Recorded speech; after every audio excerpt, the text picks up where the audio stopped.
Good morning friends. हमने अपने पिछले वीडियो में बताया था कि बिहार में किसान आंदोलन संबंधी वीडियो डालेंगे। तो आज इस वीडियो में हम आप लोग को बिहार में किसान आंदोलन और स्वामी सहजानंद सरस्वती के बारे में बताएंगे और कुछ प्रीवियस ईयर्स में जो बीपीएससी पीटी में क्वेश्चन पूछा गया है उन क्वेश्चनों को भी बताएंगे। तो यहाँ देखिए, बिहार में किसान आंदोलन।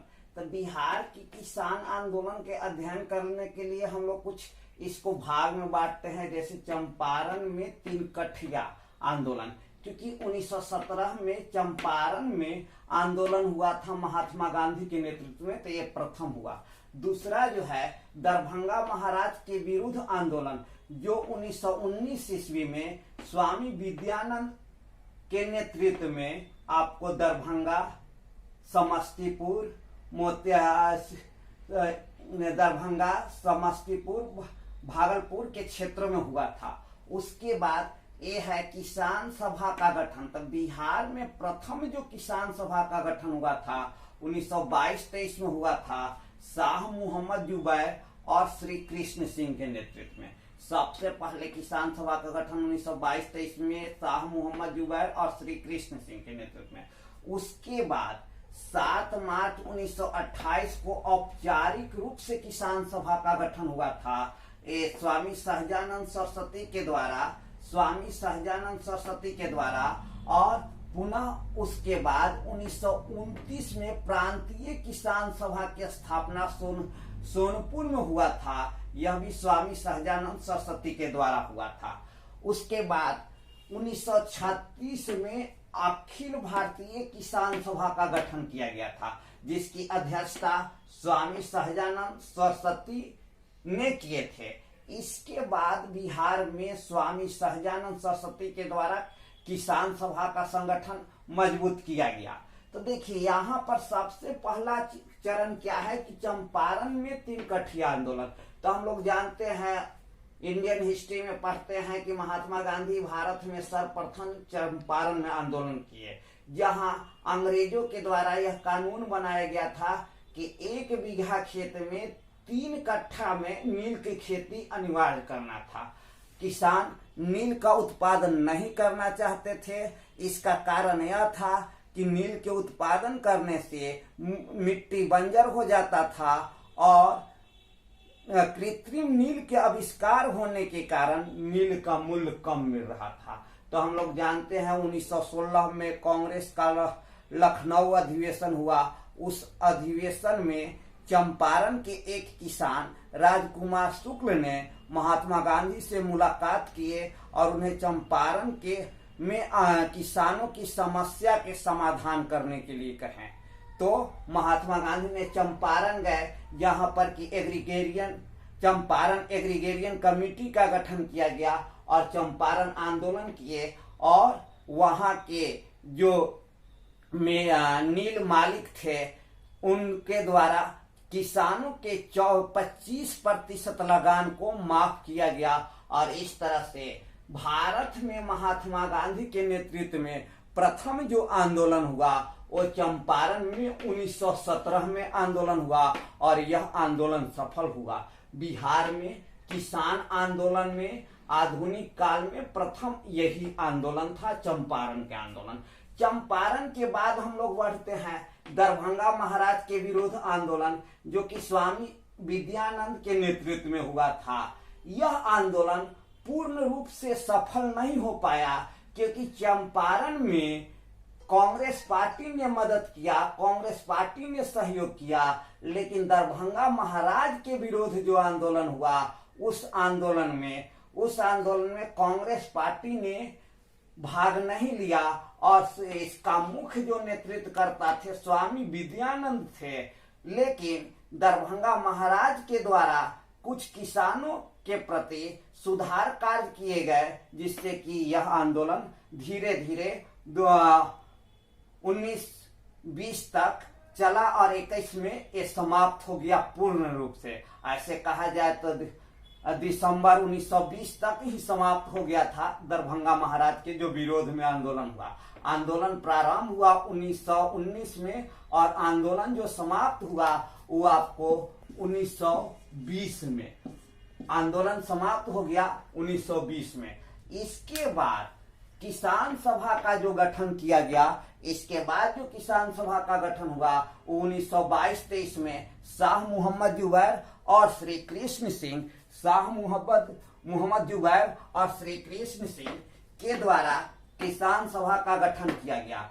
इसके बाद 7 मार्च 1928 को औपचारिक रूप से किसान सभा की गठन हुई और उसके बाद 1929 ईस्वी में प्रांतीय किसान सभा की स्थापना सोनपुर में स्वामी सहजानंद सरस्वती के द्वारा किया गया था। तो इस तरह से पहला हुआ, ये दूसरा हुआ, ये तीसरा, ये चौथा, ये पांचवा, और यहाँ पर आते हैं 1936 में। तो 1936 में अखिल भारतीय किसान सभा का गठन किया गया, जिसकी अध्यक्षता स्वामी सहजानंद सरस्वती ने किए थे और इसके सचिव एनजी रंगा थे। 1936 में जो अखिल भारतीय किसान सभा का गठन हुआ उसके सचिव जो थे एनजी रंगा थे।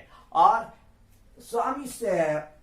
स्वामी सहजानंद सरस्वती के द्वारा एक पत्रिका निकाला जाता था, उस पत्रिका का नाम जो था हुंकार था। ये पत्रिका का जो नाम है हुंकार, ये ऑलरेडी 63rd बीपीएससी प्रीलिम्स में पूछा गया है। अब हम इससे रिलेटेड कुछ आपको क्वेश्चन दिखलाते हैं, जिन क्वेश्चन जो प्रीवियस ईयर्स के एग्जाम में पूछे गए हैं। जैसे इसमें आप देखिएगा कि स्वामी सहजानंद सरस्वती ने एक पत्रिका का प्रकाशन किया जिसका नाम क्या था, तो हुंकार नाम था। तो ये हुआ, देखिए यहाँ पर 1922-23 में मुंगेर में किसान सभा का गठन किसने किया, तो यहाँ श्री कृष्ण सिंह और मोहम्मद जुबैर, ये दोनों आंसर सही होगा और इसका आंसर ई जाएगा। उसके साथ आगे हम लोग देखते हैं यहाँ पर कि देखिए क्वेश्चन है, बिहार किसान सभा से कौन जुड़े हुए थे?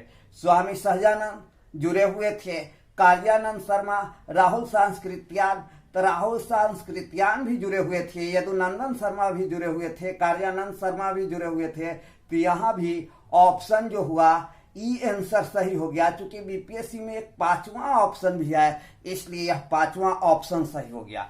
उसके बाद हम लोग देखते हैं ये जो एक क्वेश्चन बीपीएससी के द्वारा पूछा गया है कि 1936 में लखनऊ में अखिल भारतीय किसान सभा के प्रथम अध्यक्ष किसे चुना गया? तो यहाँ पर स्वामी सहजानंद सरस्वती को अध्यक्ष चुना गया था और एनजी रंगा महासचिव बनाए गए थे 1936 में, जो अखिल भारतीय किसान सभा का गठन हुआ था दोस्त। उसके बाद 1936 के बाद बिहार में स्वामी सहजानंद सरस्वती किसानों के प्रमुख नेता बने और इस तरह से किसान आंदोलन को आगे बढ़ाए। लेकिन हम लोग जानते हैं 1935 के अधिनियम से 1937 में चुनाव हुआ राज्यों के विधानसभाओं का, जिसमें बिहार में कांग्रेस पार्टी का शासन हुआ और श्री कृष्ण सिंह उस समय तो तत्कालीन बिहार के प्रधानमंत्री बने, वर्तमान में उन्हें मुख्यमंत्री कहा जाता है, क्योंकि उस समय राज्यों के मुख्यमंत्री को प्रधानमंत्री कहा जाता था। लेकिन जब कांग्रेस पार्टी बिहार में सत्ता में आया तो किसानों को लगा कि अब समस्या का समाधान हो जाएगा। लेकिन यहाँ पर कांग्रेस पार्टी ने जो बड़े बड़े जमींदार थे उनके विरोध नहीं किए और वह देश की आजादी पहले चाहते थे, उसके बाद किसानों की समस्या, क्योंकि वो बड़े बड़े किसानों जमींदारों को अपना विरोधी नहीं बनाना चाहते थे, जिसके कारण स्वामी सहजानंद सरस्वती और कांग्रेस पार्टी के बीच विवाद उत्पन्न हो गया और स्वामी सहजानंद सरस्वती वामपंथ के तरफ इनका झुकाव हुआ। जब देश आजाद हुआ तब सबसे पहले जमींदारी उन्मूलन किया गया। तो इस तरह से यहाँ पर चंपारण आंदोलन, दरभंगा महाराज के विरोध आंदोलन, किसान सभा का गठन प्रांतीय किसान सभा का गठन और अखिल भारतीय किसान सभा का गठन तथा जो स्वामी सहजानंद सरस्वती के द्वारा जो पत्रिका निकाला जाता था हुंकार, ये सब इंफॉर्मेशन बीपीएससी पीटी में बार बार पूछा जाता है। जितना भी पिछले वर्षों में प्रीलिम्स का एग्जाम हुआ उन सभी एग्जाम में 1-2 क्वेश्चन रहता है। इसलिए इस वीडियो के माध्यम से बिहार में जो किसान आंदोलन हुआ उसका इंफॉर्मेशन बताया गया है, जिससे कि जो 27 दिसंबर का एग्जाम हो उस एग्जाम में बिहार में किसान आंदोलन संबंधी जो क्वेश्चन है वो क्वेश्चन में आपको किसी भी तरह की समस्या उत्पन्न न हो। दोस्त, हम एक और आग्रह करते हैं कि आप लोग इस वीडियो को अधिक से अधिक लाइक, सब्सक्राइब और कमेंट करें। जय हिंद।